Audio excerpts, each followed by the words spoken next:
Good day, students. So for our subject, General Physics 2, we have another lesson. It's the Gauss's Law. Okay? So saan galing yung Gauss's Law? Carl Friedrich Gauss is a German mathematician. So siya yung nag-formulate ng Gauss's Law. Tungkol saan ba yung Gauss's Law? So Gauss's Law is related to the flow of electric field through a given closed surface. So, dapat po closed surface doon sa mga charges na nasa loob ng surface na yun. So, let us take a look at this picture. So, for example, ito yung cube, pero nasa labas yung point charge.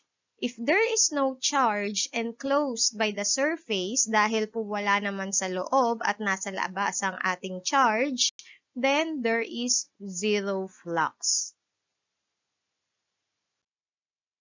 So, Gauss's law for electricity, so naka-specify po dito na for electricity. Okay? It states that the electric flux, so ito yung symbol na phi, across any closed surface. So, ayan po, dapat closed surface para sa Gauss's law. That is proportional to the net electric charge Q. So, our symbol for our electric charge is small letter Q, na dapat po enclosed by the surface.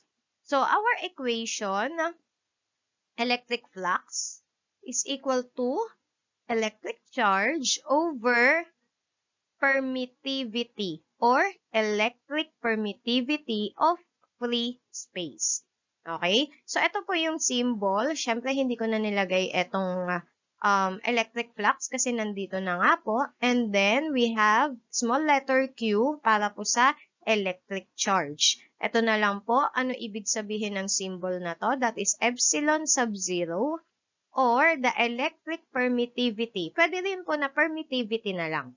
Okay? And since this is a constant, the permittivity is equal to 8.85 times 10 to the negative 12 coulomb squared per Newton meter squared. Okay? So, kapag sinabi pong constant, hindi po nagbabago. So, kapag magsosolve ng ganitong equation at hahanapin ang electric flux, ang magiging given sa problem ay charge. Pero dapat alam po kung ano yung value ng permittivity. Kaya po, eto po iyon. So, permittivity is the ability of a substance to store electrical energy in an electric field. Kapag sinabi rin naman pong Gaussian surface, it is the closed surface. Okay, so example natin dito is the Gaussian sphere. So let us have a sample problem para magamit po natin yung equation ng ating Gauss's law for electricity.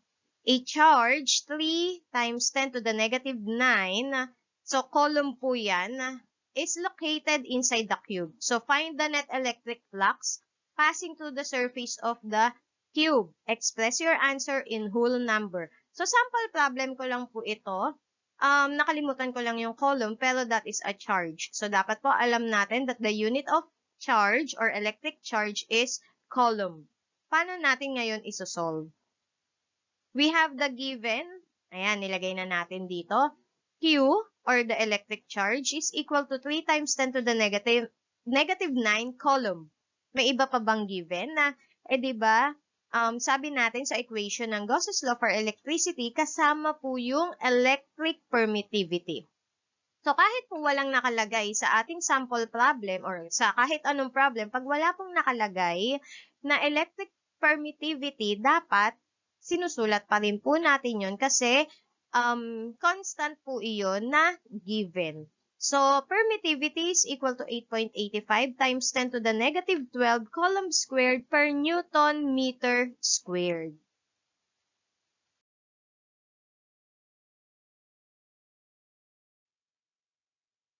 So, meron po tayong dalawang given. Ilagay na lang din po natin ulit dito yung ating charge and the permittivity. And then, syempre, meron tayong equation. So, the electric flux is equal to the electric charge over permittivity. So, nandyan lang po at i-divide lang po natin. Solution. So, ito pa rin po, sinulat pa rin po natin ang ating equation para alam po natin yung pagsasubstitute. So, ang ating electric charge na given kanina ay 3 times 10 to the negative 9 coulomb. And then, ang ating pong permittivity na constant value is 8.85 times 10 to the negative 12 coulomb squared per Newton meter squared. Ngayon, makakancel lang po yung isang coulomb dyan and our unit for our electric flux is 339 Newton meter squared per coulomb.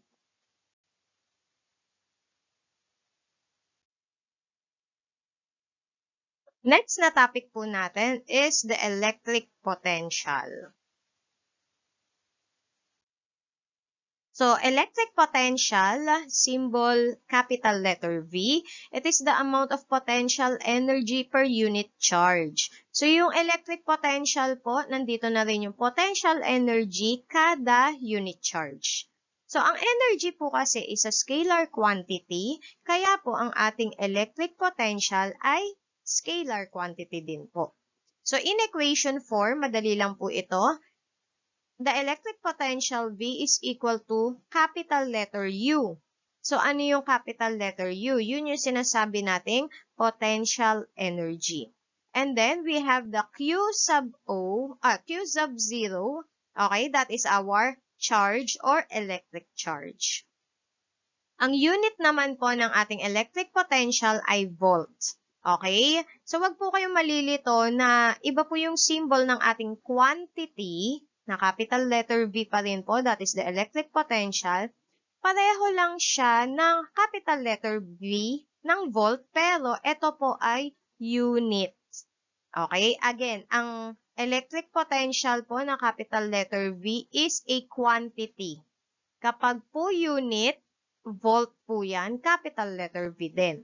And 1 volt is equal to 1 joule per coulomb. So, ang basa po dyan is joule per coulomb. Yan. So, let us have a sample problem. Exercise tayo. Our given is the, ano ulit yung letter U? That is potential energy. Equals 240 times 10 to the negative 19 joules.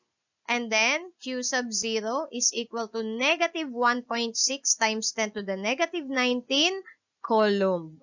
So, pag titingnan natin, mukhang madali pa to kasi pareho sila ng exponent. Mamaya makikita natin. So, find the V. Ano ulit yung V? Electric potential. Okay? Mamaya pa tayo sa volts. Equation na gagamitin natin, this is electric potential equals potential energy over or divided by yan, mamaya, Q sub 0 or the electric charge. Solution. So, kinopya pa rin po natin yung ating equation para po kapag nag-substitution, alam po natin kung ano yung nasa taas at ano yung nasa baba. Okay? Pag dinivide po natin yan, ito po ang magiging sagot. Electric potential equals negative 150 joules per coulomb. Wala po tayong ika-cancel out na units. Kaya po joule per coulomb. So, yung times 10 to the negative 19, pareho lang po. Parang ito lang talaga yung dinivide ninyo. Dahil positive divided by negative, the answer will be negative. Or, sabi natin, ang 1 joule per coulomb is equivalent to 1 volt, kaya po pwede rin po na ito ang final answer. Pero kapag binasa po ito, this is electric potential V equals negative 150 volts. Yun lang po. Thank you!